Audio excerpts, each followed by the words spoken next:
I thought I lived alone. For 3 months, my roommate paid rent and never came home. It seemed like the best house share I'd ever had.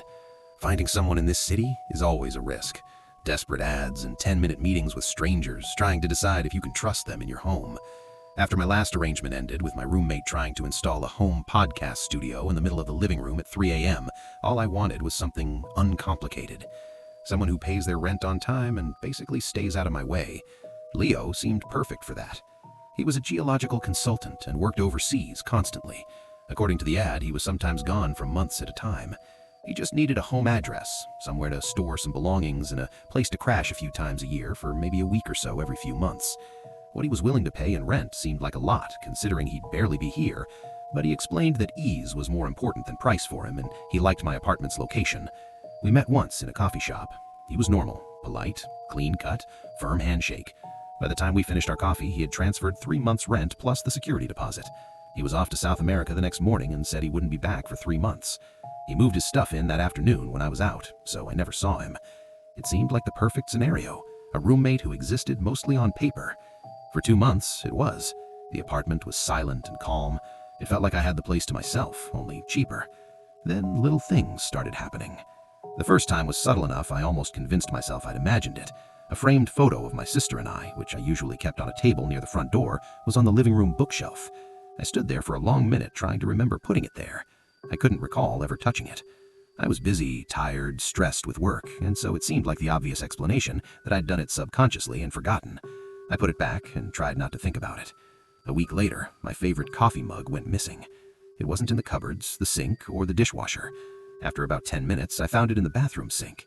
I tried to remember bringing coffee into the bathroom, drinking it while I brushed my teeth, but no memory came. I again told myself I was being too stressed, too forgetful. But the apartment began to feel different after that. The quiet that had previously been calming was now watchful. The building creaked and settled at night the same way it always had, but each sound seemed more intentional. Then the food started to disappear. Not in large quantities, nothing obvious. A single apple from the bowl, a missing slice of cheese from a new package, the kind of thing you doubt yourself over. I started paying more attention to the fridge contents.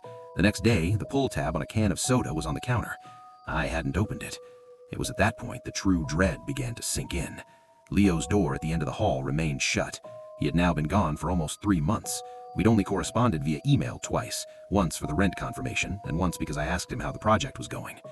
Indefinite. Project extended. Hope all is well. One evening when I came home, I noticed a smell. Faint, but definitely there. Earthy, metallic, slightly damp. It was wrong. The smell seemed to come from Leo's room. I sniffed closer to his door. Was something forgotten inside? Spilled when he left? But it didn't smell like anything specific I could think of. That night, I woke up to a soft scraping sound from the hall. I sat bolt upright, straining to hear. I watched the crack of light under my door, expecting a shadow to pass. No shadow came.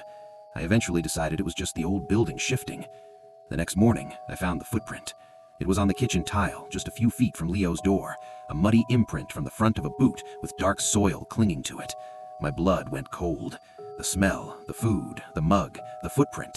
Someone had been inside my apartment. I considered calling the police, but what would I say? A moved mug? Some dirt on the floor? I knew what the response would be. For the next week, I jumped at every sound. I put a chair against my bedroom door at night. I couldn't tell which thought was more frightening, that I wasn't alone in the apartment, or that I was actually losing my mind. But then last Tuesday night, I came home and noticed Leo's door was ajar. It hadn't been opened in months. I just stood at the entrance, paralyzed. Leo? No answer. Leo? Nothing. My hands were trembling as I made my way down the hallway. I pushed the door open further and felt for the light switch. The room was completely empty. There was no bed, no dresser, no boxes or possessions. Nothing. As if no one had ever lived in the room at all. The only thing I could see in the room was a Polaroid photograph taped at eye level on the opposite wall. I walked across and peeled it from the wall. It was me, sleeping in my own bed, taken from the foot of the mattress. My face looked ghostly and blank from the flash. The chair was visible, jammed against the handle of my bedroom door in the background of the photograph. It was dated on the back from the night before.